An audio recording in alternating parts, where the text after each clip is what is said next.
बोलो जयकारा बोल मेरे श्री गुरु महाराज की जय। सभी गुरुमुख प्रेमियों से सप्रेम जय सच्चिदानंद। एक चीज़ हमारे जीवन में जो सदा घट रही है, घटती चली जा रही है, जब से जन्म लिया है तब से ही उसका घटना चालू है और घटते घटते घटते समाप्त भी हो जाएगी। वो क्या है? वो है उम्र, आयु। और एक वो चीज़ है जो निरंतर लगातार बढ़ती चली जा रही है और रुकने का कहीं भी कोई नाम नहीं है। वो है तृष्णा, या और अच्छे से समझें तो जो हमने अपने भीतर ख्वाहिशों को जगह दी है, वो ख्वाहिशें जो हैं कहीं रुकने का नाम नहीं ले रही। आशा, तृष्णा, कामना, जैसे कि हम रोज़मर्रा के जीवन में किस प्रकार से हमारे भीतर ये विचार पनपते रहते हैं कि ये मिल जाए, वो मिल जाए, ऐसा हो जाए, वैसा हो जाए। ये तृष्णा है, ये बढ़ती चली जा रही है। और एक चीज़ जो सदा एक सी रहती है, जब से हम संसार में आए हैं, जब तक रहेंगे, वो वैसे ही रहेगी। वो चीज़ है विधि का विधान, जो बदलने वाला नहीं है, कभी बदलेगा नहीं। इसके मायने ये भी समझ सकते हैं कि जो हम कर्म करके आए हैं, उसी के अनुसार ही विधि का विधान बन गया है हमारे लिए। विधि ने, विधाता ने जो रचना रचा दी है, जो लिख दिया है, वो बदल नहीं सकता। अगर हम इस विधान के अनुसार से जीवन व्यतीत करें कि जब विधि का विधान बदलने वाला नहीं है, तो हम अपनी तृष्णाओं को, इच्छाओं को, कामनाओं को, उम्मीदों को जो हम बढ़ाते चले जा रहे हैं, इसका लाभ क्या है? हम जितनी मर्जी अपनी तृष्णा को बढ़ावा दें, पूर्ण होने वाली तो नहीं है। जो कुछ हमें मिला है और जो मिलना है, समय के अनुसार ही मिलना है, और जो मिला है वो भी समय के अनुसार मिला है, वक्त के अनुसार, विधि के विधान के अनुसार मिला है। तो हमें ये देखना चाहिए कि जो मिल चुका है वो विधाता के लेख के अनुसार, वक्त के अनुसार मिला है। तो और भी जो कुछ मिलना है वक्त के अनुसार, वक्त आने पर मिलना है। और जो विधाता ने लिखा है, बेशक वो हमारे कर्मों के आधार पर लिखा गया है, लेकिन मिलना तो वही है। तो फिर हमें जरूरत से अधिक भागम भाग करने की जरूरत क्या है? और फिर ये कौन विचार करेगा कि जो हमारी उम्र रोज घट रही है, बल्कि हर पल घट रही है।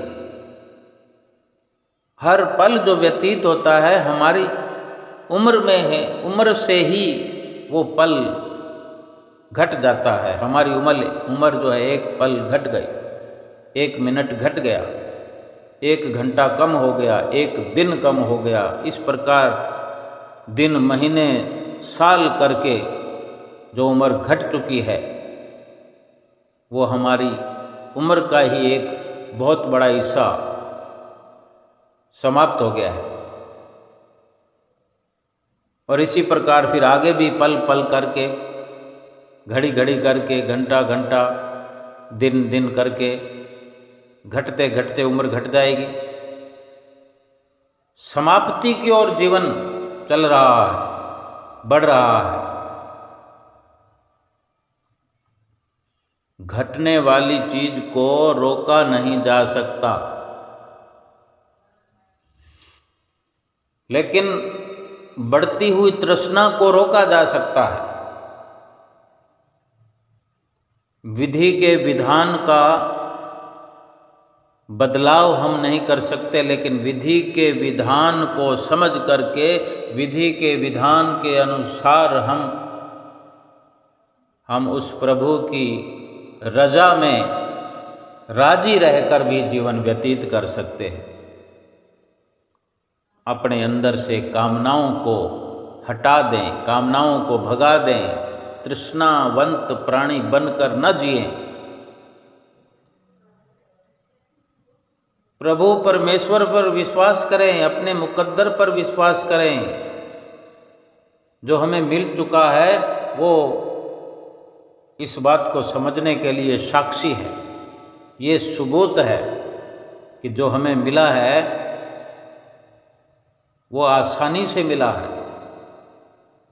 हम ये ना सोचें कि हमने बहुत मुश्किलों से पाया है। मुश्किलों का तो ख्याल हमने अपने अंदर कर रखा है।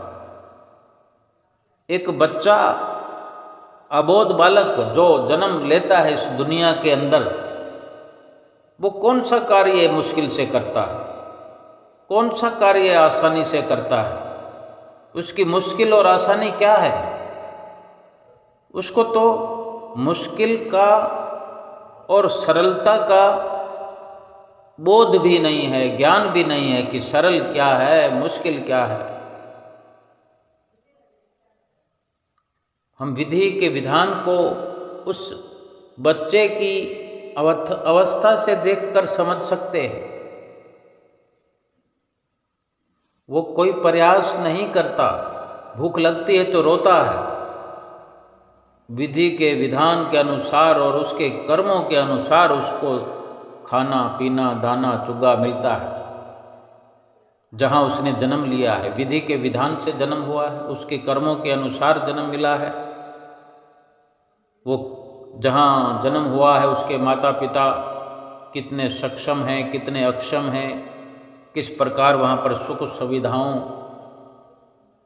का ताना बाना बुना जा रहा है उस बच्चे के लिए। एक करोड़पति के घर में बच्चा जन्म लेता है, वहाँ नौकर चाकर हैं, सुख सुविधाएं हैं।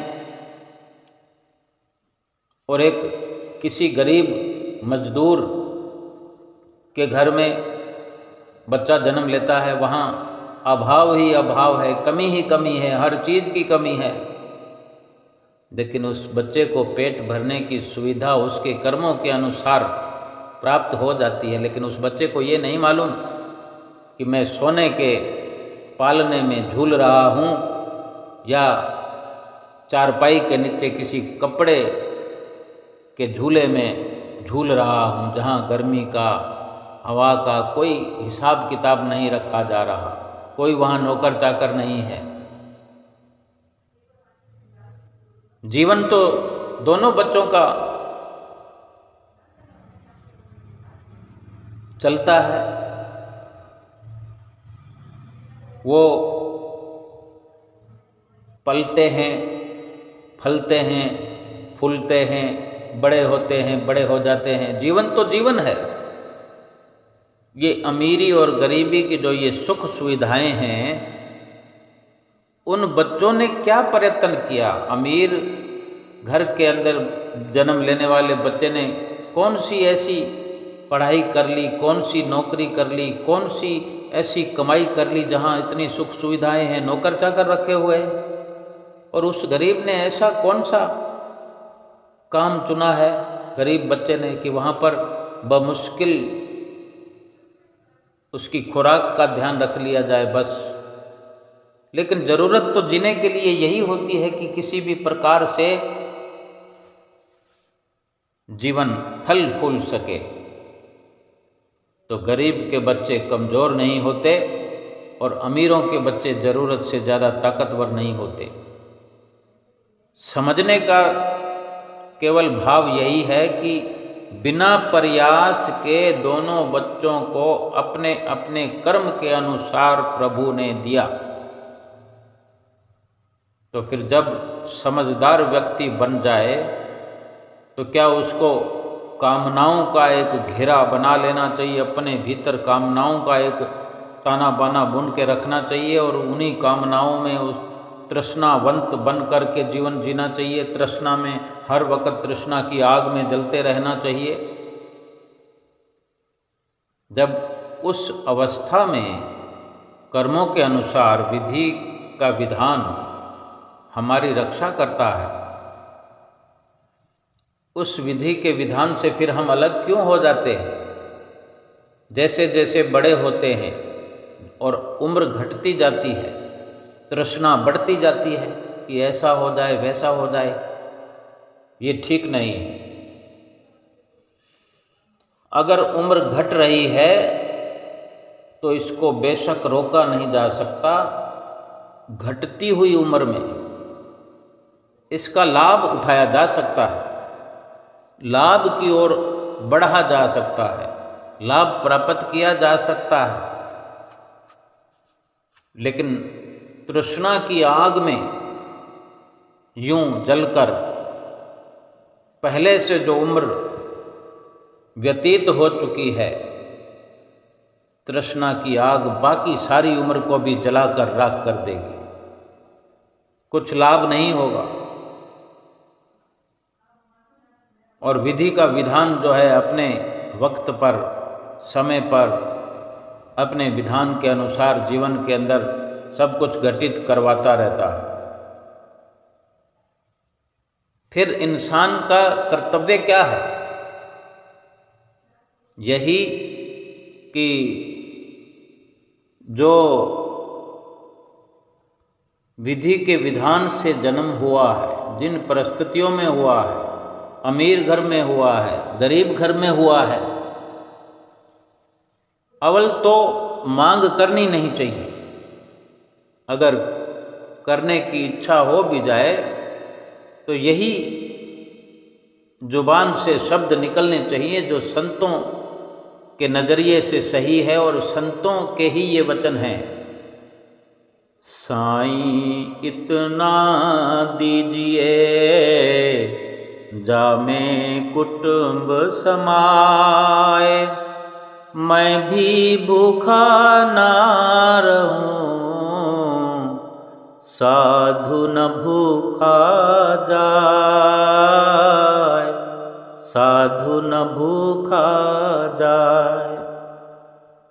इतना भर अगर मांग भी लिया तो कोई गलत नहीं है, लेकिन जो भी मिलेगा वो बिन मांगे मिल जाएगा। लेकिन ये धारणा, ये भावना अच्छी है, क्योंकि कहीं ज़्यादा मिल जाने पर भी गड़बड़ हो सकती है। ये मांग इसलिए उचित है कि मांगने वाला ना तो ज़्यादा चाहता है ना कम चाहता है, मात्र इतना दीजिए साईं, इतना दीजिए जामे कुटुंब संभाए, मैं भी भूखा ना रहूं, साध ना भूखा जाए। ज़्यादा की मांग नहीं है, ये भाव है कि मेरे घर में कोई साधु आ जाए, कोई मेहमान आ जाए, वो घर से भूखा न चले जाए। ये भाव है सुंदर। इसलिए इस प्रकार की मांग को भी उचित ठहराया जाता है, तभी संत महापुरुष ये वचन फरमाते हैं। इससे अधिक मांग करने की, आशा रखने की, तृष्णा रखने की कोई इच्छा कामना, अगर ये भाव रहे साधु संतों वाला, सेवा भाव वाला, तो संतों महापुरुषों की नज़दीकी प्राप्त करने से और भी अधिक लाभ प्राप्त होते हैं। गुरुमुख प्रेमियों को, हमको जैसे सतगुरु की चरण शरण हासिल हुई है, तो सतगुरु की नज़दीकी से यही सुंदर शीतल वचन श्रवण करने को मिलते हैं। श्री गुरु महाराज जी की चरण शरण में बैठ कर के कितनी शीतलता प्रदान सतगुरु करते हैं, जो हम महसूस कर रहे होते हैं। किस प्रकार हमें भजन भक्ति करने की हिदायत देते हैं। वैसे भगवान को पाने की तो सभी तमन्ना करते हैं,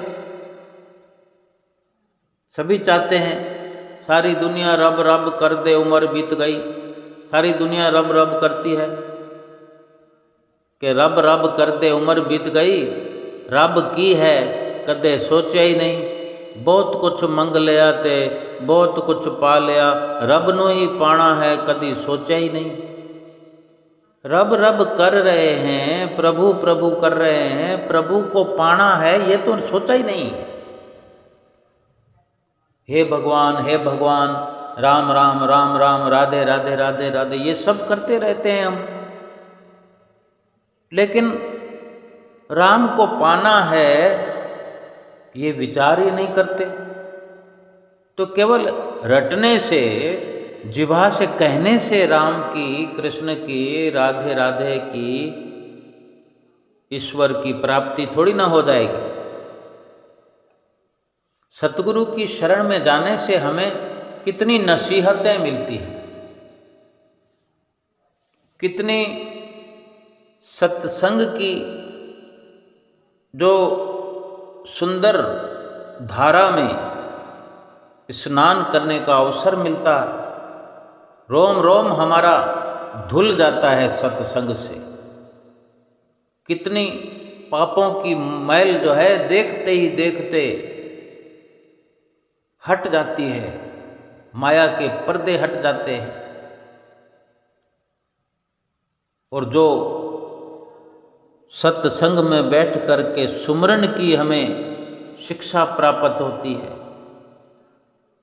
सुमरन करने की जो हिदायत मिलती है, वो सतगुरु के चरणों से ही प्राप्त हो सकती है। ऐसी शिक्षा कहीं और नहीं प्राप्त होती। वक़्त के संत महापुरुष ही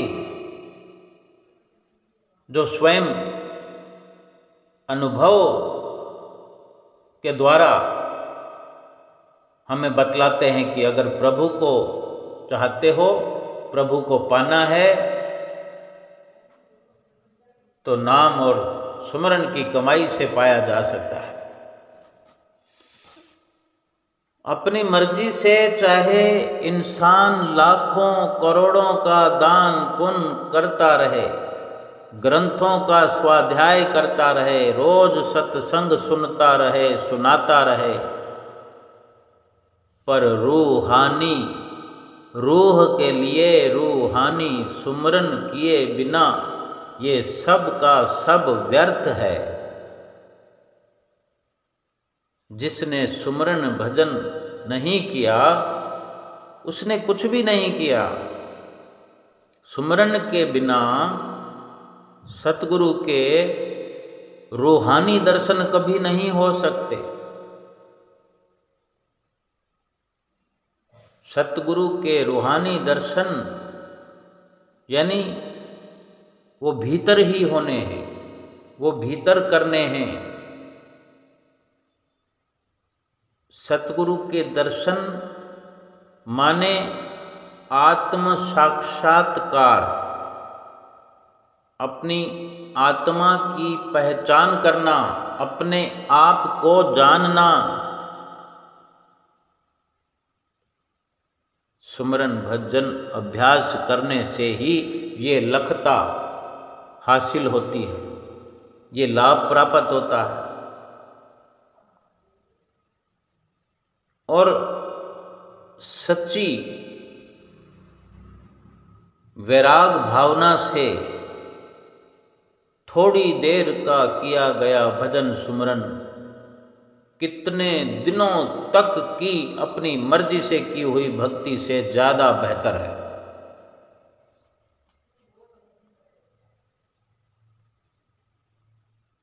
जब तक समझ नहीं पाएंगे, जब तक समझ नहीं आएगी, समझ करके नहीं चलेंगे कि कहाँ चलना है। हमें जो श्री परमहंसों की चरण शरण प्राप्त हुई है, ये हमारे बड़े ऊंचे भाग हैं, ये ऊंचे भागों की निशानी है। हम चाहे जैसे भी हैं, ऐसा नहीं है कि हम बहुत बड़े भक्त हो गए हैं या बहुत ऊंची पदवी पर आ गए हैं। पदवी तो खुद प्रभु ने हमें पहले से दी है कि मनुष्य का जीवन दे दिया है। पदवी एक और दे दी है कि अपनी चरण शरण में हमें श्री सतगुरुदेव महाराज जी ने लगा लिया है। पदवियां तो दिए जा रहे हैं, लेकिन फिर भी हमारे अभी बहुत गुनाह हैं, बड़े पाप हैं हमारे भीतर भरे हुए, जिनको निकाल बाहर करना बाकी है। ये तो हमारे सतगुरु के अनन्य उपकार है, ये उनका प्यार है। हम जैसे भी हैं, फिर भी हमें श्री गुरु महाराज जी गुरुमुख कहते हैं, श्री आनंदपुर दरबार के सेवक कहते हैं। ये उनका प्यार है कि हमारे पापों को नहीं देखते, हमारी कमियों को नहीं देखते, बल्कि कमियों को, पापों को दूर करने की युक्तियां बताते हैं। सबसे बड़ी युक्ति ही यही हमें सिखाते हैं कि नाम और भक्ति की कमाई, अपनी सुरती को अपने बाहर से समेट करके अपने अंतर्मुखी सुरती को करके अपनी आत्मा का साक्षात्कार करो। यही शिक्षा प्रदान करते हैं, यही हर वक्त हिदायत करते हैं, समझाते हैं। हमें गुरुमुख का दर्जा देना, ये हमारे श्री गुरु महाराज जी का अनन्य उपकार है। गुरुमुख शब्द का अगर अर्थ निकाला जाए तो केवल इसी पर ही कितने पोथियां भर जाएंगी, कितने ग्रंथ लिखे जाएंगे। लेकिन हम अपने आप से पूछें, क्या हम गुरुमुखों के काबिल कितना है? हम कितना श्री गुरु महाराज जी के वचनों का मान रखते हैं? कितना गुरुमुख बनकर हम नाम और भजन सुमरन की कमाई करते हैं? ये तो हमारे सतगुरु जो हैं दयालु हैं, बड़े कृपालु हैं, दया करते हैं, कृपा करते हैं। कोई ऐसा दुनिया में नहीं है और जो हमसे पूछे कि आप सब खुश प्रसन्न हो, आप कुशल मंगल हो। श्री गुरु महाराज जी जब जब भी अपनी रूहों से, अपनी संगतों से, अपने गुरुमुख प्रेमियों से मुखातिब होते हैं तो पहला सवाल होता है, गदगद कर देते हैं हमें दो शब्द सुनाकर कि आप सब खुश प्रसन्न हैं। और हमारी खुशी और प्रसन्नता के उपलक्ष्य में फिर हमें बधाई देते हैं कि इस उपलक्ष्य में आपको बहुत बहुत बधाई हो। और हमारी खुशी में अपनी खुशी जाहिर करते हैं। क्या कोई है ऐसा दुनिया में कोई और कि हमसे कोई पूछे कोई वो हमारी खुशी चाहता है इस दुनिया में? सब मतलब परस्ती का रिश्ता हमसे रखते हैं। सब के सब एक दिन ये निर्णय हो जाता है, वक्त वक्त पे सामने हर कोई गुजरता जाता है और चलता जाता है और अपनी औकात दिखाता जाता है और हमें समझाता चला जाता है कि मैं भी मतलबी था, मैं भी मतलबी था। जो भी इस दुनिया में मीठे मीठे बोल बोलते हैं, उनकी कहीं ना कहीं पीछे मतलब परस्ती छुपी होती है, कोई गर्ज छुपी होती है। और जब गर्ज पूरी हो जाती है, मतलब पूरा हो जाता है, पानी भी पूछने का उनको ख्याल नहीं आता। कोई नहीं ऐसा सतगुरु के जैसा, कोई ऐसा नहीं जो हमें आशीर्वाद दे, इस लोक और परलोक में हमारी सहायता करे, हमारा साथ दे और हमारे साथ रहे। कोई हमें इतना खुश देखकर खुश होता हो, वो केवल केवल हमारे श्री परमहंस अवतार श्री गुरु महाराज जी। हर स्वरूप में जब जब भी अपने स्वरूप में हमें दर्शन देते रहे, खुशियों का पैगाम हम तक पहुंचता रहा। और आज हुजूर छठी पातशाही गुरु महाराज जी ये खुशियों के पैगाम हम तक पहुंचा रहे हैं, हमारा हाल चाल पूछ रहे हैं। ये श्री आनंदपुर दरबार के शहंशाह आली, ये हैं दो जहां के वाली।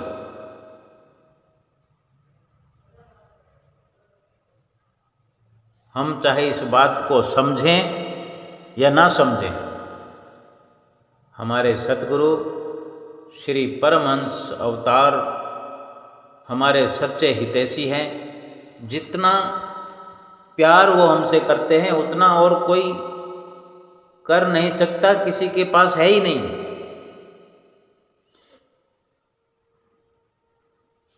हमारे पास रूहानी आंखें नहीं हैं, इसलिए हमें इस बात का पूरा पूरा पता नहीं लग रहा। जब जब सतगुरु वचन फरमाते हैं, हम जितना हमारे अंदर पावर है, जितनी सच्चाई है, उतना ही समझ पाते हैं। अगर संपूर्ण तौर पर हमारी रूहानी आँख खुल जाए भजन सुमरन कर कर के, तब हमें सही सही अंदाज़ा होगा कि सतगुरु क्या है हमारे लिए। हम सेवा करते हैं, हमें ऐसा भान होता है कई बार हम सेवा के लिए जा रहे हैं, हम सेवा करके आ रहे हैं। सेवा क्या होती है असल में, वो तो सतगुरु जी हमारी कर रहे हैं। श्री गुरु महाराज जी स्वयं 24 घंटे हमारी सेवा कर रहे हैं, चाकरी कर रहे हैं, चौकीदारी कर रहे हैं। हम अपने घरों में 24 घंटे रहते हैं, रात को तो पूरी नींद में हम व्यतीत करते हैं। किसके भरोसे? गुरमुख प्रेमी जो इस प्रकार बेचैन नहीं रहते, तो इसका यही मतलब है कि सुख चैन की जो नींद लेते हैं वो सतगुरु के आशीर्वाद से, सतगुरु जो हमारी रक्षा कर रहे होते हैं, हमारा ख्याल रख रहे होते हैं, हमारी चौकीदारी कर रहे होते हैं। जैसे दुनियावी माता पिता अपने बच्चों के लिए अनेकों कष्ट सहन करते हैं कि नहीं। छोटा बच्चा बेखौफ सोया होता है, माता और पिता उसके ऊपर पहरेदारी करते हैं, चौकीदारी करते हैं, 24 घंटे ध्यान रखते हैं कि बच्चा कहीं गिर ना जाए, बच्चे को कोई चोट ना लग जाए, बच्चे को भूख लगी है, प्यास लगी है, कोई मल मूत्र की शिकायत है, उसको हर बात का ध्यान रखते हैं। ऐसे ही हमारे श्री सतगुरुदाता दीनदयाल महाराज जी हैं, बल्कि उनसे कई गुना बेअंत गुना ज़्यादा हमारे लिए कष्ट सहन करते हैं और हमें निश्चिंतता प्रदान करते हैं।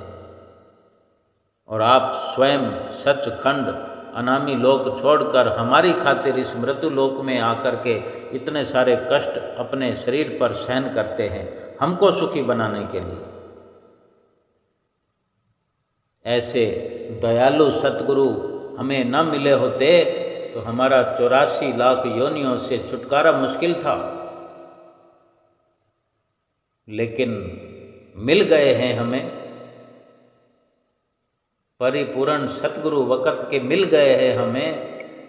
अब 84 लाख योनियों से छुटकारा मुश्किल नहीं है, लेकिन हमें खबरदार होना चाहिए कि कहीं जानबूझकर 84 से निकलना हम स्वयं तो मुश्किल नहीं बना रहे हैं, क्योंकि उम्र घट रही है।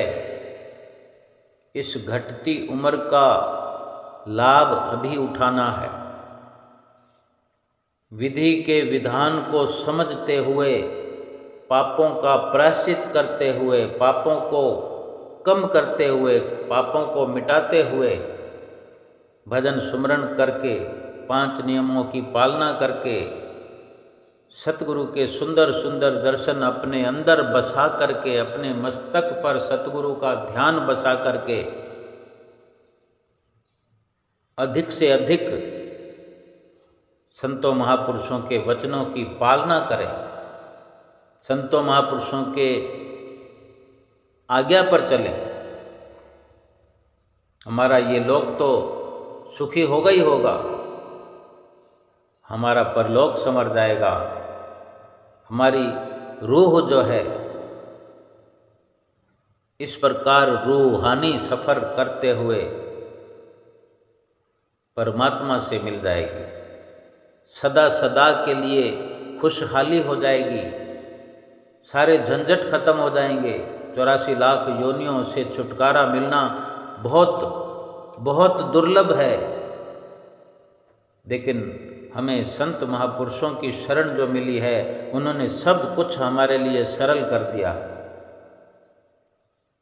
जो नाम हमें बख्शिश किया है, उस नाम की कमाई अधिक से अधिक करते हुए इस बीतती जा रही उम्र का अधिक से अधिक लाभ प्राप्त करें। उम्र तो समाप्त हो जाएगी, लेकिन अगर हमने अपने जीवन का एक एक पल, एक एक श्वास अगर लेखे में लगा लिया, 84 लाख योनियों से छुटकारा हो जाएगा, परलोक संवर जाएगा, ये लोक सुखी हो जाएगा और ऐसे सोने सतगुरु की प्रसन्नता प्राप्त हो जाएगी। जिसको पार ब्रह्म सतगुरु की प्रसन्नता मिल जाए, जिस पर रोज हम श्री आरती में गायन करते हैं कि जिस पर होए सतगुरु दयाल, भक्ति धन से करे निहाल। अब जिस पर पार ब्रह्म सतगुरु निहाल हो जाएं, जिस पर प्रसन्न हो जाएं और भक्ति के धन से माला माल कर दे, यानी इतना भक्ति का धन झोली में आ जाए कि फिर किसी सांसारिकता की जरूरत ही ना पड़े। जिसके पास भक्ति का धन हो, उसके आगे तो दुनिया के बड़े बड़े राजा महाराजा, सेठ साहूकार कंगाल हैं। हमने शास्त्रों में पढ़ा है, सुंदर सुंदर दृष्टांत पढ़े, रामायण पढ़ी है, गीता पढ़ी है, सुनी है कि बड़े बड़े राजा संतों महापुरुषों के आगे सर झुकाते हैं। क्यों झुकाते हैं?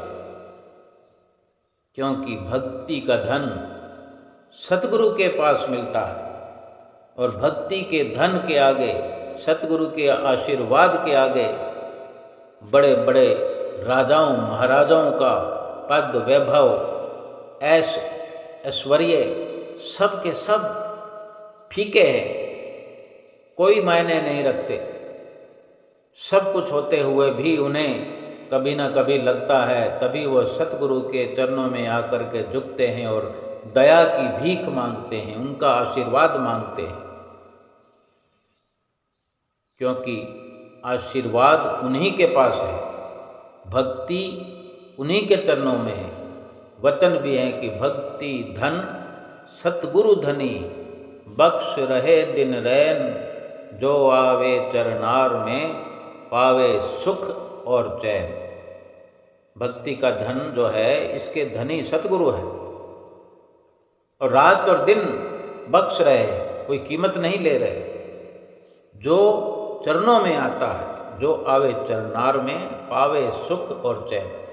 अगर मात्र सतगुरु के चरणों में आने से ही सुख मिल जाता है, चैन मिल जाता है, सुकून मिल जाता है, फिर हम तो भाग्यशाली हैं, हमने सतगुरु की चरण शरण ग्रहण कर ली है, हमको नाम की बख्शिश हो गई है। तो भक्ति का खजाना जितना चाहे हम अपने दामन में भर सकते हैं। वो भरने के लिए ही इस धराधाम पर आए हैं। हम गफलत न करें, हम अपनी उम्र के एक भी श्वास को बिना भक्ति के खाली ना जाने दें। श्वास श्वास सुमरण करें, श्वास श्वास भक्ति करें।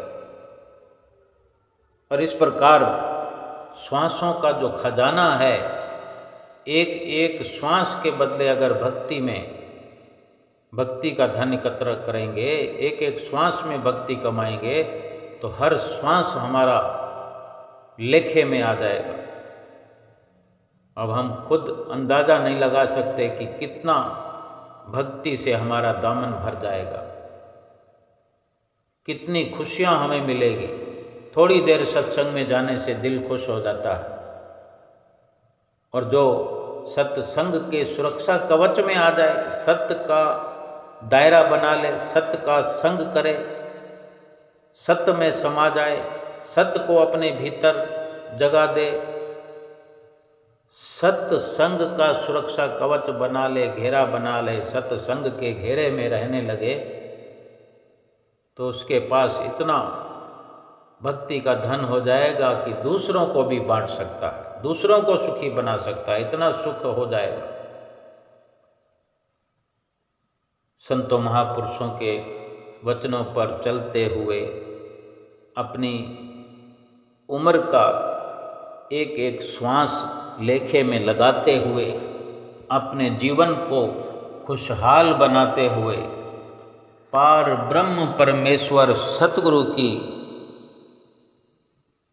जो प्रसन्नता प्राप्त करने का अवसर है, इस अवसर को एक पल के लिए भी खोना नहीं है, और भरपूर प्रसन्नता प्राप्त करके अपना लोक परलोक संवारना है। बोलो जयकारा बोल मेरे श्री गुरु महाराज की जय।